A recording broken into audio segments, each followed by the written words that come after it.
শুনতেও পাই। আমার ভাই, আমার বন্ধুরা, আমরা যে অপরাধ করি, যা কিছু করি না কেন, সমস্ত কিছু দৃশ্যগুলিকে আল্লাহ রাব্বুল আলামিন তিনি স্বচক্ষে দেখেন। আর আমরা যেগুলি কানের মাধ্যমে তার শ্রবণ করি, এগুলি রব্বুল আলামিন তিনি স্বচক্ষে তিনি দেখেন এবং তিনি শুনেন। এই জন্য আল্লাহ রব্বুল আলামিন আপনার বিরুদ্ধে নিজেই সেদিন সাক্ষী প্রদান করবে। আপনাকে অপরাধীর কাঠগড়ায় দাঁড় করানোর জন্য 4 রকম পদ্ধতি চলবে। এই রকম 4 রকম পদ্ধতিতে যখন বিচার চলবে, এমতো অবস্থায় আল্লাহ রাব্বুল আলামিন বিচারের ময়দানে আপনার আমলনামাটা আপনার হাতে তুলে দিবে আর বলবে, ইকরা কিতাবাকা। আল্লাহ রাব্বুল আলামিন বলবে, বান্দা তুমি সারাটা জীবনে যা কিছু করেছো সব কিছু এখানে লিপিবদ্ধ রয়েছে। এবার তুমি পড়ে দেখো তুমি কোথায় কি করেছো। এবার আপনাদের প্রশ্ন থাকতে পারে, মাওলানা সাহেব আপনি বলছেন পড়তে দেওয়া হবে, তো আমরা তো বাংলা ভাষার মানুষ, টালবাংলার মানুষ, আমরা আরবি জানি না, ইংরেজি জানি না, তাহলে ওই আমলনামাটা বা ওই যে আমলনামাটা আমাদের হাতে তুলে দেওয়া হবে, ওটা কোন ভাষায় থাকবে?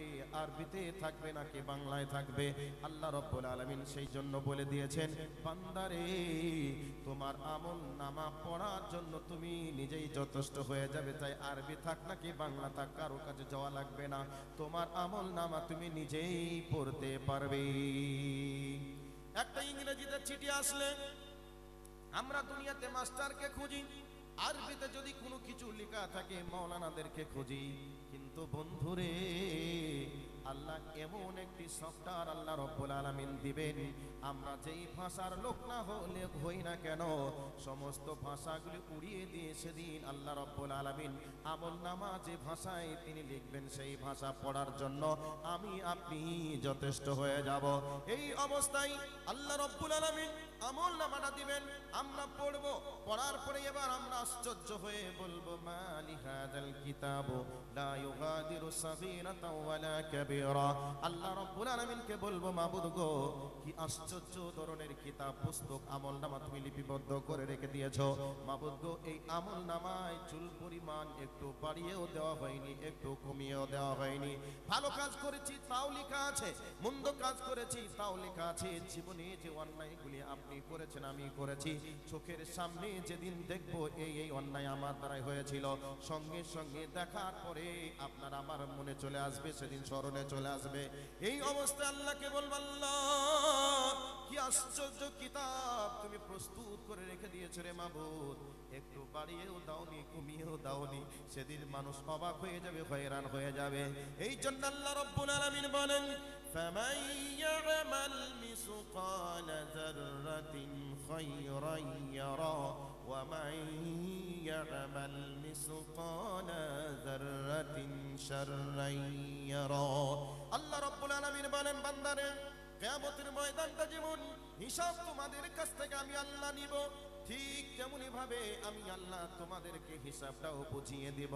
তুমি ভালো কাজ করবে, টালভাঙ্গনার মাদ্রাসার প্রাঙ্গণে এসে যদি একবার আল্লাহ বলে ডাকো, এই আল্লাহ বলার নেকিটা তোমার আমলনামায় সংরক্ষিত করে রেখে দিব।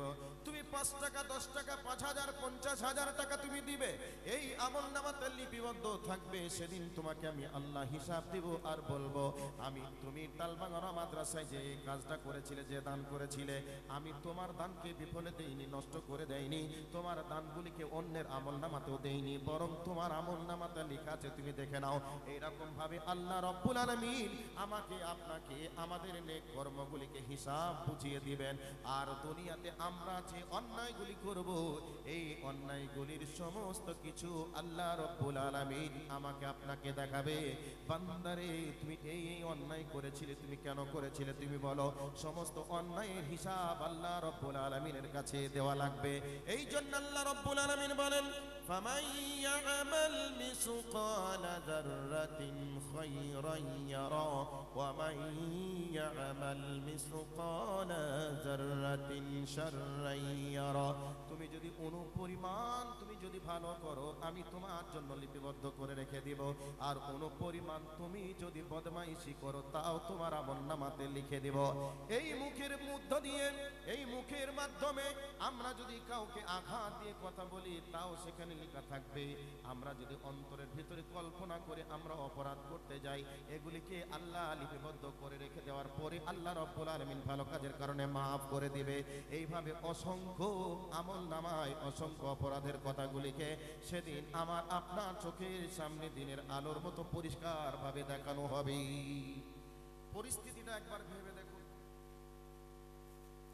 একবার ভেবে দেখুন, দুনিয়ায় যদি এই প্রচন্ড রোদের তাপে কাউকে যদি বলা হয় 15 কোটি মাইল দূরে সূর্য আছে, এরপরেও যে রোদের তাপ দেয়, এই প্রচন্ড রোদের তাপে জ্যৈষ্ঠ মাস বৈশাখ মাস চলছে, প্রচন্ড রোদের তাপে কাউকে যদি বলা হয় পিচওয়ালা আর রাস্তার উপরে তোমাকে 1 ঘন্টা দাঁড়িয়ে থাকতে হবে, বিনিময়ে 1 লক্ষ টাকা দেওয়া হবে, তবে খালি পায়ে। আচ্ছা, কে সাহস করে দাঁড়াবে বলুন তো? যদি কেউ দাঁড়িয়ে যায় তাহলে তার পায়ের চামড়া কি সুস্থ থাকবে না অসুস্থ হবে? 1 লক্ষ টাকার লোভে যদি দাঁড়িয়ে যায়, দেখা যাবে 2 লক্ষ টাকা খরচ করেও তার পা ঠিক হবে বলে মনে হয় না। তাহলে এই দুনিয়ায় মানে আপনার 15 কোটি মাইল দূরে সূর্য থাকার পরে এই সূর্যের তাপে যদি পরিস্থিতি পরিবেশটা এমন হয়, তাহলে যেদিন মাথা থেকে 1 মাইল দূরে সূর্য থাকবে আর 50,000 বছর সমান একটা দিন হবে, সেদিন পরনে কোনো কাপড় থাকবে না, পরনে কোনো কাপড় থাকবে না, পায়ে জুতা স্যান্ডেল থাকবে না। সেই হাসরের ময়দানটা একেবারে আপনার পুরে তামার আকার ধারণ করবে। সেই দিন আমার আর আপনার কি অবস্থা হবে একবার কল্পনা করে দেখুন। দুনিয়ায় সামান্য কয় বছরের সুখের জন্য, আনন্দের জন্য আমরা যেভাবে পারি সেভাবে দুনিয়াকে উপার্জন করার চেষ্টা করি। আমরা হালালকে হারাম মনে করি না, হারামকে হারাম মনে করি না, নিজের ন্যায় অন্যায় ভাবার চিন্তা ভাবনাও করি না। অন্যের টাকা নিজের পকেটে আসলেই হলো, অন্যের জমি জায়গা বিক্রি করে দিয়ে হলেও নিজের বাড়িটা যদি 4 তলা বানানো যায়, অন্যের বাড়িটা ভেঙে ছুড়ে যদি আমার বাড়িতে এসি লাগানো যায়, অন্যের ছেলেকে ভিক্ষা বা ভিখারি বানিয়ে দিয়ে আমার ছেলেকে যদি উকিল আইপিএস অফিসার বানানো যায় তাহলেই ভালো হয়। এইরকম পরিস্থিতি পরিবেশ চিন্তা ভাবনা আমাদের। তো সেই দিনে আপনি আর আমি একেবারে দাঁড়িয়ে থাকবো 50,000 বছর সমান দিন। ওই দিনের ব্যাপারে আপনাকে প্রস্তুত হওয়া লাগবে। সেদিন টিকতে পারবেন কিনা, সেদিন টিকতে পারবো কিনা। সেই দিন কোনো কলমের জোর চলবে না, কোনো নেতৃত্বের পাওয়ার থাকবে না, সেই দিন কোনো বংশীয় দলীয় দাপট থাকবে না। সেই দিন আপনার আমলের বলে কিয়ামতের ময়দানে টিকতে হবে। সেই কিয়ামতের ময়দানটা কত ভয়াবহ হবে আপনার অন্তরের কাছে একটু আমি বিবেকের কাছে প্রশ্ন রাখলাম।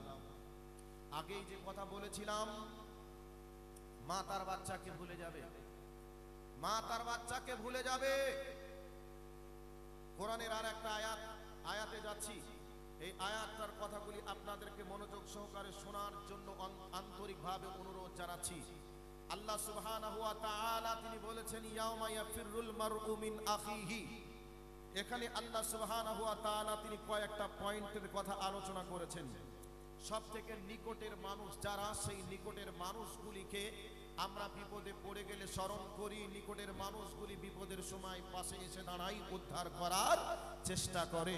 তো আল্লাহ পাক সেই নিকটের ব্যক্তিগুলার নামকে আল্লাহ পাক উল্লেখ করেছেন। নিকটের মানুষের ভিতর থেকে একটা নিকটের মানুষ হলো আপন ভাই। ভাই যখন বিপদে পড়ে যায়, তো ভাইয়ের বিপদে সর্বপ্রথম আগিয়ে যায়। পৃথিবীতে ভাইয়ের মতো আপন কেউ হয় না। তো এই ভাইয়ের জন্য সর্বপ্রথম দুনিয়াতে আগিয়ে যায়। কেমন বলে দিয়ে একটু, ছোট ভাইকে কোনো একটা অন্যায় করার কারণে ছোট ভাইকে মার্ডারের হুমকি দিয়েছে।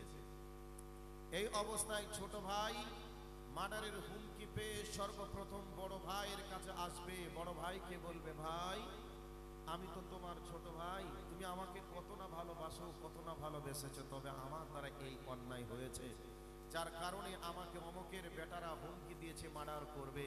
এ কথা বড় ভাইকে যখন বলবে ছোট ভাই, তখন বড় ভাই বলবে, আচ্ছা ঠিক আছে, টেনশন করিস না, তুই বাড়ি থেকে বার হবি না, তুই খাওয়া দাওয়া কর, বাড়ির ভিতরে থাক, দেখি আমি তোর জন্য কি করতে পারি। এ কথা ভাই হিসাবে ভাইকে বলবে কি বলবে না? কথা বলুন, বলবে কি বলবে না? বলবে। 2 নম্বর, ভাইকে কোথাও বেঁধে পিটাচ্ছে, প্রহার করছে, এই অবস্থায় কেউ যদি বলে কোথায় আছিস, অমুক জায়গায়, আরে তোর বড় ভাইকে অমুক জন গাছে বেঁধে পিটাচ্ছে অমুকের বিটার।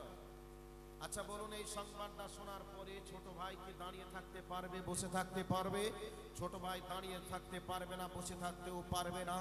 ভাইয়ের জন্য ছুটতে ছুটতে গিয়ে ভাইয়ের প্রতিশোধ নেওয়ার চেষ্টা করবে, আর তা না হলে ভাইকে ওই বিপদ থেকে উদ্ধার করার চেষ্টা করবে। করবে কি করবে না? করবে। তো আল্লাহ পাক বলছেন কিয়ামতের ময়দানে ভাইয়ের সঙ্গে ভাইয়ের সাক্ষাৎ হবে, ভাইকে ভাই দেখবে। যেমন মানুষ রাস্তায় চলতে চলতে যদি বাঘ দেখে, সিংহ দেখে, বড় একটা সাপ দেখে, এই দৃশ্যগুলিকে দেখার পরে ওখানে দাঁড়িয়ে থাকবে না ওখান থেকে প্রাণ বাঁচানোর জন্য পালিয়ে যাবে? কি করবে একটু বলুন তো ভাই, কি করবে? দেখার সাথে সাথে কোনো গবেষণা নেই, কোনো ভাবনা চিন্তা নেই, দেখার সাথে সাথে